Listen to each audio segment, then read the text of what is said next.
4 years after the administration of President Muhammadu Buhari took over the reins of power from the People's Democratic Party's Goodluck Jonathan, public opinions on the performance of the cabinet members have varied from person to person without a consensus on the overall scorecard of the administration.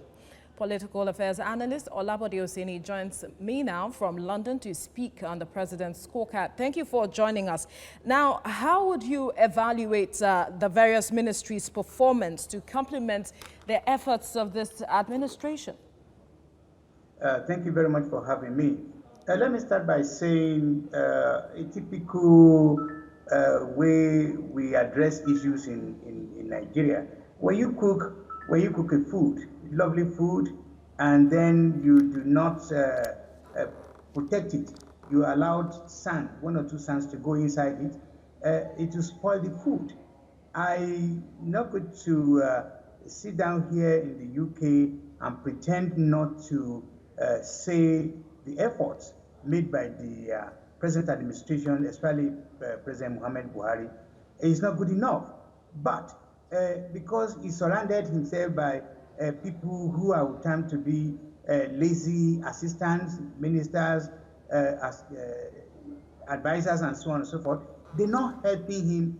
They're not enhancing the effort he has put to change the situation in the country, in the area of economy, social security, and so on and so forth. Because when you look at overall, holistically, here we have a leader who has more interest of the people, who believe that things have to be done this way, but because he can only do so much at the top. He took his time in bringing these people together. It took 6 months.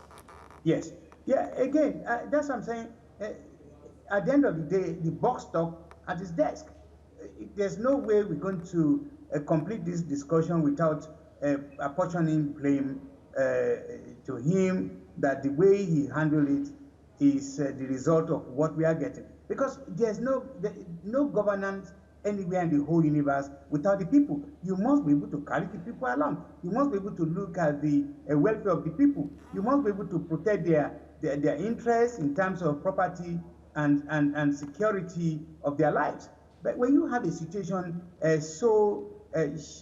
in different shambolic manner, where there are many killings here, the roads are bad, there's no school, there's no this and so on, that means all his efforts are in futility. All right, so looking at the fact that the president has a second term in view, where would you want him to consolidate on? Who are the kinds of people you would expect him to consider for his coming cabinet?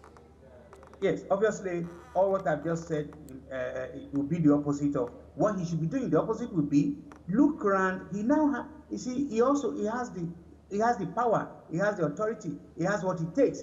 You understand me? To look for people who are genuinely believe in him, who are genuinely want to help him. As it is now, like I said, many of what he has done is not seen by the teeming majority of the people, and I'm not surprised. That was why when you compare his election 2015, when it was an overwhelming, resounding voting him in, he didn't get that this time around. He struggled to get back just. So all he needs to do is to look for advisors, people who will show all his effort to make sure that the ministers now, most of the ministers should be discarded, even in the security area. Most of the chief of staff and all these people in army, in police, they should be sent packing. He should bring new people who wants to help him actualize his dreams. His dreams is to make sure Nigeria is a great place, but the way things are going, it's not going to be a great place, because a lot of people are complaining. And who are those people complaining? Those are the poor people who are now saying, we don't have this, we don't have that. And those are the area he needs to focus. All right, political affairs analyst Olabode Osenie, thank you for your time on TVC News.